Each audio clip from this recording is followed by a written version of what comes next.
Hello and welcome to Financial Planning Explained, and I am your host, Mike Menninger, Certified Financial Planner, owner and founder of Menninger and Associates Financial Planning.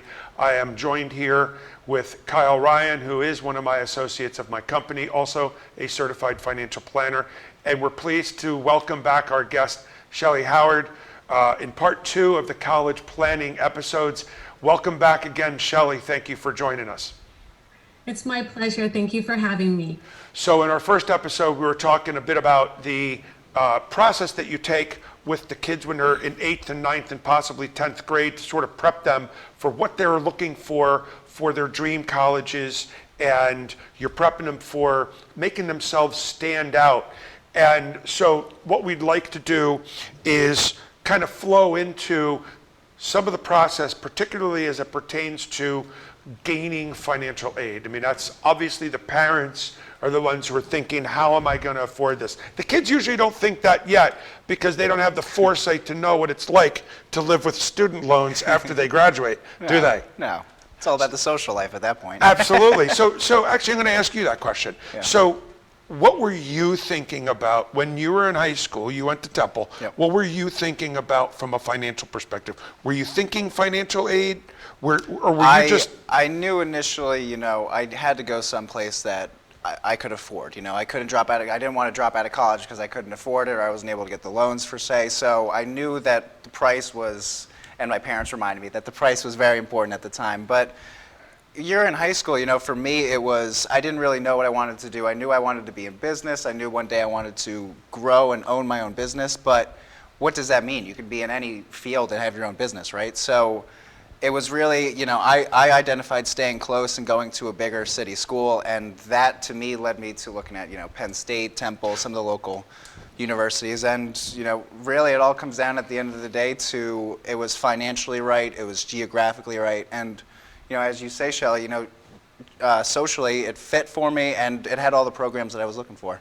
So did you envision in high school, without spelling out the details, did you envision the debt that you're in from a student loan perspective and the harshness of it? No. I was willing to, if I could have had my choice at the time, having absolutely no knowledge of it, I would have went anywhere no matter the cost if it meant I would get the degree I wanted and have a great time, because that was in my head my junior year when I was planning it out. The price, you start to realize when those numbers start racking up and you're looking at your loans. Right. Yeah. Well, at the end of the day, ultimately, while the education is truly what we're seeking is the ability to leverage that college education into getting a good job so that you can make good money, Absolutely. Which helps you and that's why do the things you want to do. And that's why, Shellee, your role is so instrumental. You help these students picture the reality of what it is beyond just the social aspect that could be somewhat clouding their vision of what college is. It isn't just a party. A lot of students think, I want the lifestyle, but you do the bridging of, and parents, of course, break on the bridge of, this is the reality of what it will be when you're there, and afterwards you're going to be, if you go outside of your reach, you're going to be strapped with debt. Yeah, that's Absolutely. no fun, which certainly leads ourselves into financial aid, okay? And, you help students and parents with filling out the FAFSA forms, correct? I have a tax advisor that does that. Oh, okay. Them. I advise them what is in the buckets of what the FAFSA looks at. Right. Then they have the opportunity. Now, I completed it by myself 9 years, and I don't consider myself some financial guru. You really connect your tax form with the FAFSA form, Sure. and it kind of just happens. It's not all that scary. Yeah. Yeah, it's a questionnaire. I do tell my families, multimillionaires or not, I have everybody complete the FAFSA unless you truly are happy to write a check for the full price. So you're telling me that people who are millionaires and making tons and tons of money can still get financial aid? Yeah, and it's Really? in the form of merit aid. They don't call it need-based aid. Right, If okay. their student has a 5.0 GPA and a 36 ACT, and their resume is 2, 3 pages, think of it like a business. If you were the business owner and I brought you a resume that was 3 pages deep of greatness, would you not pay me more than somebody who brought you a no resume?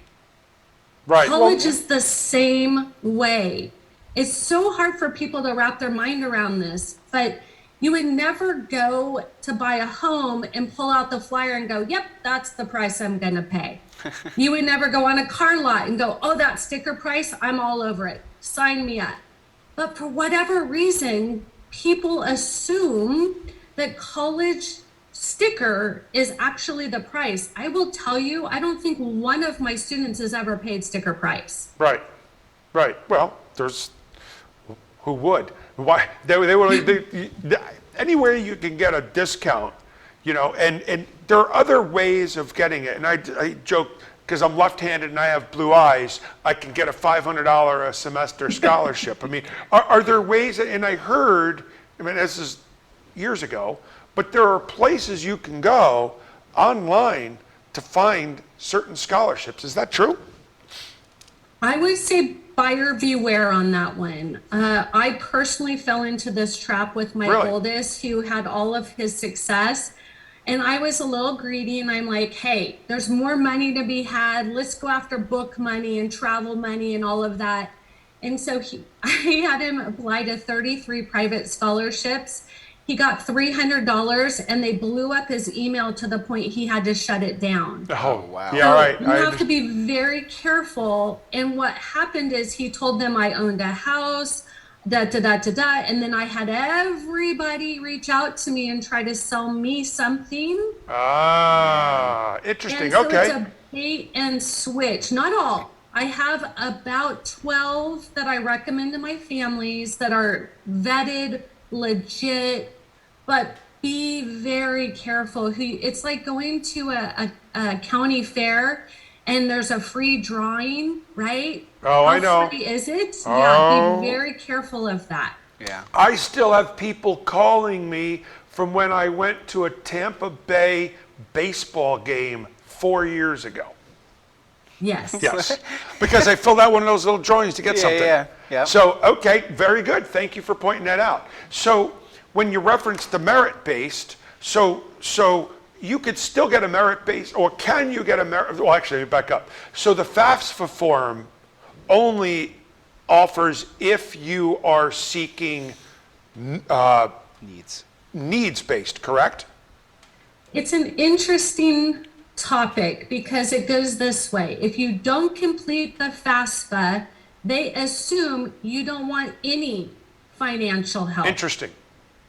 So even if you know, so there's the other miscommunication is most middle class people assume they make too much but not enough, and they're in this middle area and Yep. they won't get any. Which is most of us, yes. That is not true. I have many middle class families, especially self-employed middle class families, that do very well, and they do get not a ton, but they do get money. But if you don't complete the FAFSA, you will never know. Really? Okay. So you won't get the merit-based if you didn't apply with the FAFSA There form? are some schools who will tell you, without completing the FAFSA, we will not give you a merit money, period. Huh. And does your company work with these families if they are in a position that they could potentially rearrange some things and get a lower EFC, expected family contribution? Or do you do that, or do you have a tax professional you work with? Kind of, is there ways to rearrange your financial well-being that you could get more? Absolutely. So that is the consulting side of what I do. Okay. I tell people this is where the FAFSA looks ethically. Everything is above board. There's Sure. no hidden anything. It's like going to a CPA for your taxes. They know tax code. They understand what the government's looking for. Same thing. I like to put that way out in front. We're not doing anything shady. But if the FAFSA form says we're looking here and we're not looking here, would it not make sense to see if you can take the money out of your child's name and put it into a different situation? Right. That little thing can make a huge difference absolutely. depending on what it is. Most people just don't even know that that's a bad thing. Yeah. So Shellee, for the purpose of the viewers, let me explain what estimated family contribution is. When you fill out the FAFSA form, in a way, it reminds me of a tax return, only in that you're basically filling out a questionnaire. In a regular tax return, your questionnaire is how much money did I make, how much did I hear, everywhere else. Well, the estimated family contribution form basically takes all of that information, but it really looks at four things. From the big picture perspective, it looks like at the parent's income, the parent's assets, the child's income, and the child's assets. And there are other extenuating circumstances that fall, but those are the four things it look at. So you send this form in, okay, and it goes through the calculations that it does. I don't want to get into that right now. This isn't the purpose of today's show. But what it does is then it gets done and it spits out a number that they call the EFC, or the estimated family contribution. And based on those numbers, let's say the estimated family contribution is $20,000. Is it true, Shellee, that basically no schools are going to bring you down below that 20? Oh, that is not true. Oh, really? There are lots of situations. And the interesting thing about that, every college on their financial aid page has to have an EFC calculator. It's government mandated, but every school can calculate it different. So you can go on your dream school, your comfort school, and your safety school, and you're like, wait, same person, same financials, what's going on? So I tell every family, know before you go.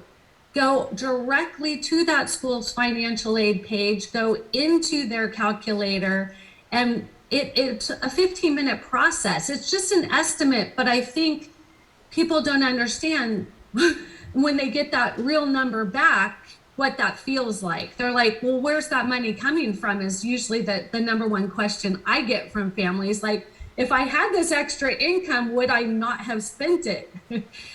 So it's important that the families know that it is not one size fits all. And if you even manipulate it, I've played with it just to kind of see, can I beat the system? And so if you do tweak your situation, it gives you a very different number. So we were doing that I know, we were yesterday. doing that, that's so right. We were funny. talking Yeah. about that. Yeah. And, so one of the things that you had done, and I had thanked you for, kicking me off the edge of the bed, so to speak, is that we went through the actual calculations of the EFC, and we were fascinated by just testing it. And we do that a lot too with taxes. Like, for instance, I have a client who's moving to South Carolina and looking to retire there, and there are calculators for South Carolina tax. What's the state tax based on certain circumstances? And that actually allows us to really understand underneath the numbers, or underneath the surface, how the numbers actually work. Of course, it takes a numbers geek like me and Kyle, because it's funny, when we were doing it, I was saying to throw in these assumptions, and he was doing exactly the same thing. So it's really cool. So anyway, we're up against break. Thank you again, Shellee. We'll be with you in just a moment, and to the viewers, we'll be back in just a few moments.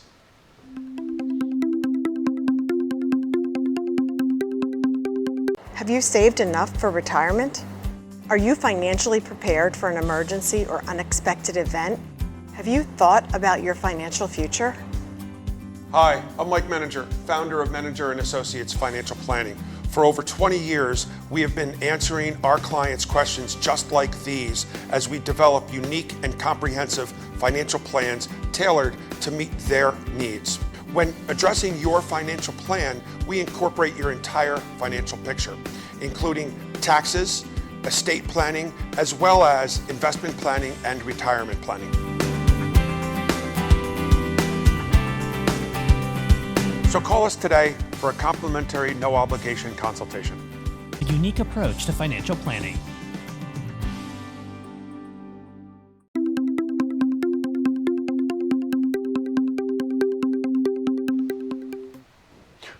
Welcome back to Financial Planning Explained.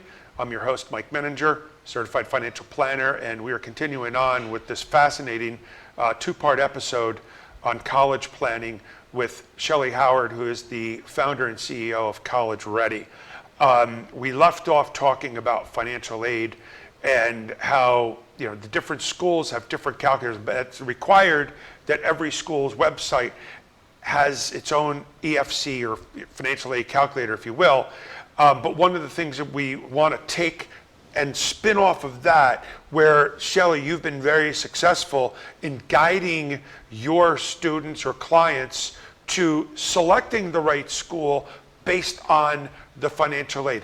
Can you pick up with that, please? Absolutely. So most families assume the best way to get scholarships is to apply for a bunch of random scholarships. We help them understand that that actually is the least effective way. The best way to get really good, solid money is from the university themselves. So let me explain. We go back to the business mindset again. If a college wants a student, they will pay for that student. If a student is applying to a REACH school, they're not quite qualified to be Comfort, they're not going to get merit money. Right. Okay. So that's the challenge, unless they're looking for that demographic. And most people think diversity in skin color.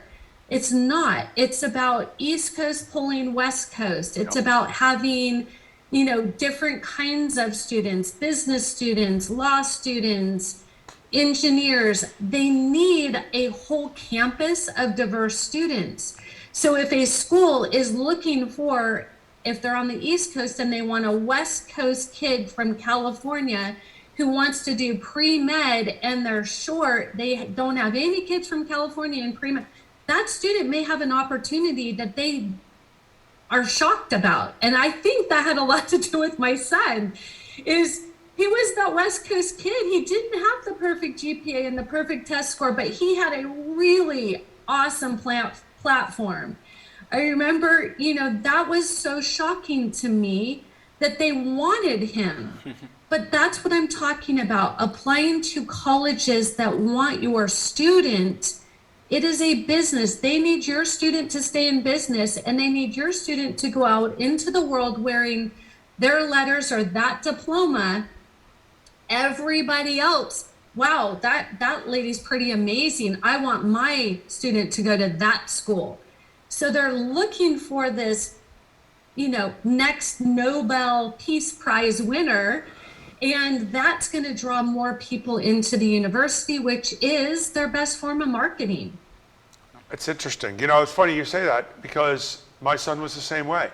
He got accepted in California Institute of Technology from Pennsylvania, partly because they wanted the geographic diversity. I was shocked by that, but hey, that worked out very well, and they gave him a lot of money. And by the way, I had a client who was a superintendent of a school district, and she said everything is negotiable. And mind you, so I literally went and sat with the director of financial aid and gave him this story. My house is about ready to fall down and I don't have enough money saved for retirement, et cetera, et cetera. And it's amazing, all of a sudden, somehow, some way, they dug up another $3,000 or $4,000. Like, okay, you want to give me an extra $3,000 or $4,000? Now, let me ask you this too. Is it true that the hardest you try is for freshman year? Because I thought I heard somewhere that once they establish a precedent that they're going to give you, say, $40,000, that they're going to continue to give you that 40 unless something extraordinary changes. Is that true, or is that a wives' tale? Yes, it's true, but not always. And it's always has a benchmark to their GPA. So if a student decides to have a lot of fun their freshman year and lose sight of that GPA right. that they got into that school, it can be gone like that, just like an athletic scholarship. Sure. If they don't perform or get hurt or what, it's not 100%. They must perform, but it's like a job. If you don't do the work, you don't get a paycheck. Well, do they give you, so if they gave you, say, $40,000, here's your scholarship based on whatever it is that they chose to give, do they give the caveats? Do they at least set the bar to at the end of 1 year, they say, hey, you got a 2.9, we expected a 3.0. Do they at least give you the benchmark with which you must achieve? And they usually give you probation. So Okay. they understand that all of a sudden you have this newfound freedom. And so most students, I have been told, is if they start going down the wrong path to lose their scholarship, they will be put on probation and given a chance to bring it back up. That's good. Versus just get rid. They're very honest and forward about it. They're not looking to make a bad situation, but they do hold them accountable. Yeah, I mean, speaking from personal experience, I had a merit-based scholarship to Temple, and they just said as long as you keep above for an average of a year, with your first semester, if you're a 2.9, as long as you get a 3.1 and average it out to a 3 and above, each year going forward, you can keep your scholarship. So they gave you those benchmarks that you have to receive when Yes. you got it. It was Yeah. contingent. Exactly, and Okay. it's really interesting too. I mean, you could also look at the way, I guess, a university is going, because as I was at Temple, the threshold for that continued to increase, but I was in a way grandfathered in. So I wonder, do you look at colleges and the future of those colleges and the tendencies that they're going? Because some colleges, their acceptance rate is going lower and lower. Some of them are increasing. Do you look at those sort of factors when determining the right college fit as well? We look at the trends. So Okay, yep. this year, the average GPA at the UC schools went up substantially, Yep. significantly, shall we say. Yeah. That's supply and And demand. It's because a lot of the West Coast families did not want to send their students to some of the Ivies on the East Coast during COVID. And so they thought, we'll just keep them nestled close at home, Oh, okay. which brought the average GPA up because they kept a lot of the Ivies close at home. That's So it's yeah. interesting That's how interesting. even the social things that happen in life can make things pivot. So yes, we can look at trends, and luckily I'm part of a wonderful ethics organization called HECA, and they support us as independent college consultants with real numbers, not US News and World Report. It's real numbers of who got in last year. So we can look at different factors and see where that school is trending to really give the family a good idea. Is it going to stay like this? That's very interesting. I forgot what I was going to ask. Go ahead. So I want to just kind of steer it back toward the financial side of things. One thing, that you mentioned is you can get needs-based, merit-based scholarship. You can get money from private scholarships from the school directly. Now, do you work with parents? And you also mentioned, the ideal time to start is right after 8th grade. Do you ever work with parents as to when they should begin saving, say in a 529 plan at any specific age? Do you identify that, when the child is 10 years old, I should start saving? Is there a rule of thumb for that, or is it kind of a case-by-case basis? So, because I don't get everybody at the same time, it is a little challenging, but I will tell you that I have some clients that pay me hourly for their preschooler. So I can wow. speak to pretty much all the age groups. And what I will tell you is, but depends on the family situation. A 529 is not a good plan for some people. And it's hard to hear if that's what they've been told as the only option. And I let them know that it's not one size fits all. Some it makes sense, and some it's disaster. I had a 529 and it was an awful situation for my family, but I have seen it work well for others. So again, I don't want to go across the board. People want to latch on and say, oh no, I have a 529. That's not it. Yeah. What I do tell parents is this: you want to have your financial house in order the second semester of your sophomore year and the first semester of your junior year, because That's what the FAFSA looks at. Yeah. Right. Up until that point, you can be more aggressive or more conservative. But remember, I don't sell a product. I am selling put your financial house in order so I can get these kids the most money possible. So for me, I love working with business people like yourself that can help support them in what's best for their family. And I can support their child to make their child the best version of them. And when I have both, I have full ride to Vanderbilt who just left last weekend. So these kids call me up and say, we just got into Vanderbilt. And I'm like, when do we leave? That sounds amazing. And then they forget that I can't go. So it is a great place to be. And I think what you guys do is so critical to the process. So anytime you can plan for any financial situation, I just tell families, do not use your retirement to pay for college. Right. That's the only thing across the board I feel very consistent about. There's so many other ways to do it. And with proper planning and working with professionals like yourself, I think is a much better situation. Well, that's great. That was actually a very good conclusion that you just did there, because we're up for time already. So, wow. Shellee, I can't thank you enough for the time and your expertise and your knowledge on the topics.